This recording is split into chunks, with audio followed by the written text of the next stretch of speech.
నేర్చుకో అని మా అమ్మ నాకు చిన్నతనంలో చెప్పింది. మా అమ్మ చెప్పిన కథ నా జీవితానికి దిశానిర్దేశం చేసింది. ఆనాటికి ఈనాటికి నాకే కాదు మా ఊరంతటికి అదే భగవద్గీత. నేను యథార్థంగా ఆయన రాసిన వ్యాసంలో మాటలే చెప్తున్నాను. ఆ మాటలే నాకు స్ఫూర్తి. ఇప్పటికీ కష్టపడడం నాకు అంత సంతోషం. ఆ కష్టపడడం అన్నది నేను మా అమ్మగారి దగ్గర నేర్చుకున్నాను. ఆ కష్టపడే ఇవాళ ఈ స్థితికి వచ్చాను.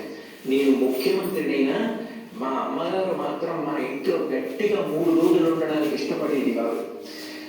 మళ్ళీ వెళ్ళిపోయి ఆ నారావారిపల్లెలో తెల్లవారి 5 గంటలకి లేచి గొడ్డు గోద పొలం పనులు అవి చేసుకోవడం, ఆ కష్టపడ్డం ఆవిడికి ఎంత సంతోషమో అని అమ్మగారి ప్రేరణతో తాను ఎంత వృద్ధిలోకి వచ్చారో రాసుకున్నారు.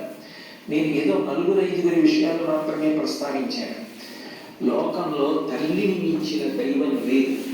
మీరు జీవితంలో ఎప్పుడైనా అమ్మ నువ్వేం చేశావని అడిగితే, మీరు అమ్మకి చెప్పలేని స్థితి కలిగితే, మీరు చేసిన పని మీ అమ్మగారికి మీరు చెప్పలేకపోతే అంతకన్నా ఆత్మద్రోహం ఇంకొకటి లేదు.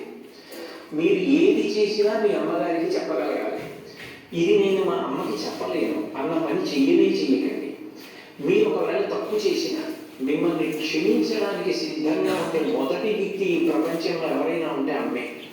అమ్మకి చెప్పకుండా ఉండకండి. అమ్మ ఒకవేళ మిమ్మల్ని దెబ్బలాడి ఇక పైన ఇట్లా చెయ్యకు అంటే ఇక మళ్ళీ ఆ తప్పు చెయ్యకండి.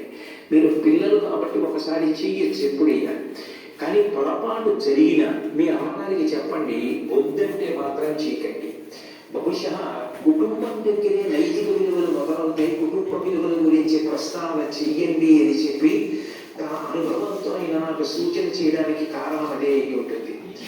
తల్లి ఎంత గొప్పదో తండ్రి అంత గొప్పవాడు. తండ్రిని జీవితాంతం దైవంతో సమానంగా చూడాలి. పితృదేవో భవ. భగవంతుడే తండ్రి రూపంలో ఉన్నాడు. వేదంలో యజుర్వేదంలో అష్టమానువాకంలో ఉత్తరాధ్యాయంలో అంటారు, నమ శంకరాయ చ వయస్కరాయ చ నమ శివాయ చ శివతరాయ చ అని.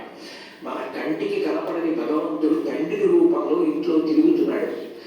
ఎప్పుడు బిడ్డ వృద్ధిలోకి రావాలని అహరహం కోరుకునేవాడు ఎవరైనా ఉంటే తండ్రి. తను ఎంత కష్టపడనివ్వండి, ఆయన బెంగపెట్టుకోడు. కానీ ఆయన కోరుకునేది ఒకటే, పుత్రాదిచ్చేత్పరాజయం. తను ఎంత కీర్తి సంపాదించినా తనకన్నా కూడా